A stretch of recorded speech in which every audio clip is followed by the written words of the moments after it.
Well, hello and welcome to Bread of Life, a daily devotional program which each week features a different area pastor. Our speaker for this week is Pastor Brian MacLeod of Hamden, Massachusetts. Hi, Pastor Brian back with you today, walking through just some quick vignettes and looking into the life of Jesus with snapshots from Luke's gospel. We've already seen him as a boy in the temple, 12 years old, quite remarkably, and with his questions and interest in the teachers and what they had to say. Yesterday, we noted that for Jesus, it was a priority on the Sabbath, on the Lord's Day, for us to be in his case, the synagogue, in our case, the church. And he was there every Sabbath, wherever he was. And we were in Capernaum last week, and we were in the Sabbath, and Jesus was teaching. And, of course, Jesus taught like no one else.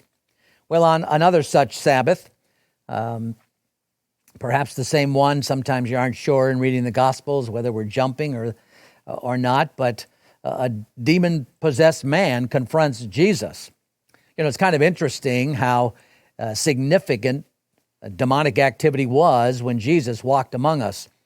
It's actually, I suppose, not all that surprising that Satan would ramp up opposition to God to try to minimize the effectiveness of Jesus Christ. And yes, to be clear, this man was not suffering some form of mental disease or in any way, shape, or form. Sadly, some commentators choose to believe and write him off. Can you imagine that?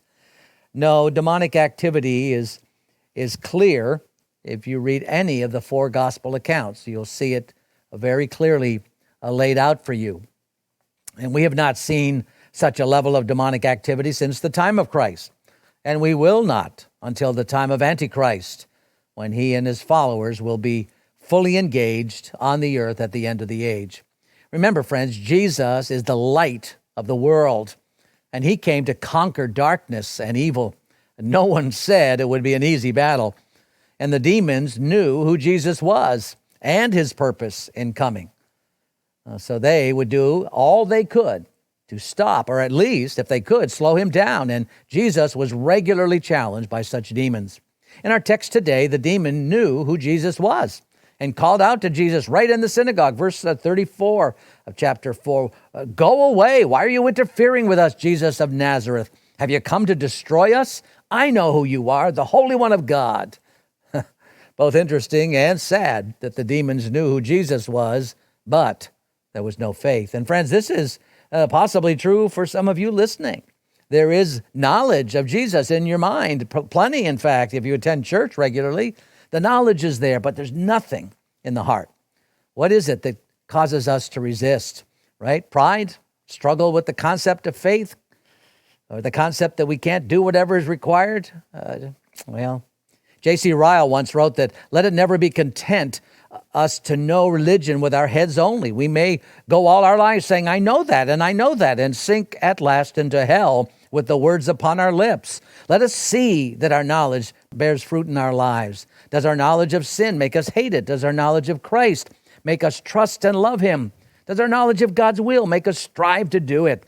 Does our knowledge of the fruits of the Spirit make us labor to show them in our daily behavior? Knowledge of this kind is really profitable. Any other religious knowledge will only add to our condemnation the last day." Sobering thoughts. My friends, our knowledge of these things must bear fruit and be seen in our lives. So Jesus rebukes the demon. Does not need nor desire credibility thrown his way from a demon. He says, "Be quiet. Come out of the man." That's Jesus at work, friends. The power of God. See you tomorrow.